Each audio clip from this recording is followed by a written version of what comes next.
it's fun to just make stuff and like be like, I don't know, I like put something together and I don't know what it's gonna be yet, you know. I just try to have like a lot of materials, and then in the moment, all right, what's gonna work? What can I put in here? Next thing I know, a design came out of it, and it was just using imagination more or less. You know, but let your imagination run.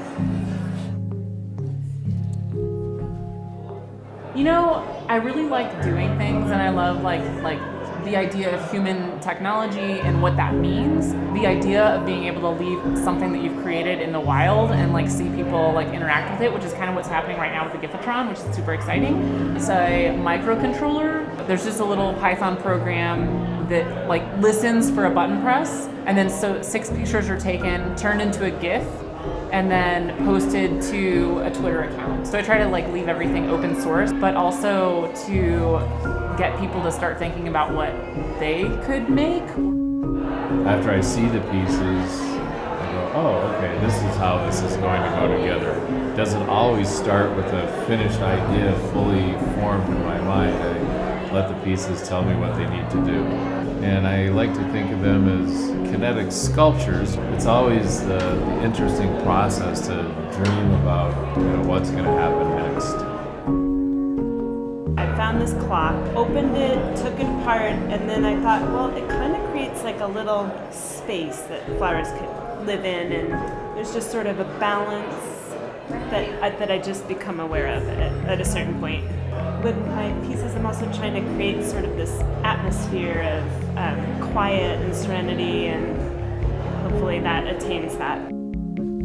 Every time I'd go for a ride, then I started paying attention to cans on the side of the road and collecting them, and found the majority of them were Budweiser cans. So I had this idea of doing something with the cans, so I collected over 200 cans, decided to try to go also in kind of an artistic vein and try something a little bit different. And so the laser cutter was kind of a draw in that. How do I use technology to create something different?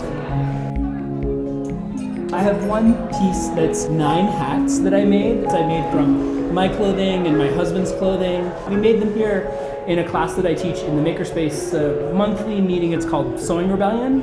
But it helps people start to think about how they consume in their daily life. And we think about consumption when it comes to food and our cars and our house, but fashion, we don't necessarily think about consumption, I Can't Even. That piece is from a show I did last January with another artist. Her name is Molly Shea. It's called I Can't Even, so the banner is the title of the show. And we did like a 4-hour-long performance. I started making the banner here in the Makerspace in Boulder, and then I brought it with me to California. It's a great part of being a fiber artist is that a lot of your sculptures, you can just fold them up in your suitcase and then iron them when you get to the place. So far, we started the tree op program about 6 weeks ago. We're taking advantage of the wood that came from the damage the emerald ash borer is doing. And instead of throwing it in the landfill somewhere, we decided to put it in the program. The benefits have been endless as far as like being able to come in here and be creative and to see the excitement in other people when they get to check out the designs for, let's say, the necklace or the ornaments or anything I've put together. I actually started out in the Ready to Work program.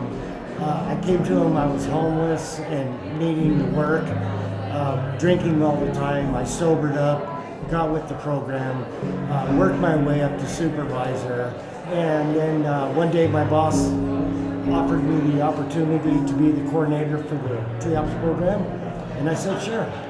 It's for the most part it's been really fun, and I've learned a lot through the Tree Ops program.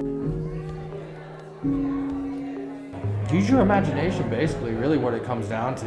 Like when I designed the clock, it was one of those things, like I had a little job to do and everyone was in the shop, and my job was to sit there in case anyone wanted to stain wood and help them with the stains. Well, no one ever came out to the shop, so I just sat there kind of twiddling my thumbs, and then I just found pieces of scrap, and saw them in the garbage. I was like, wait a minute, and just started piecing something together, and being able to find an artistic point of view behind it, and then learning about lasers and knowing mathematics, it just kind of all came together for me. So.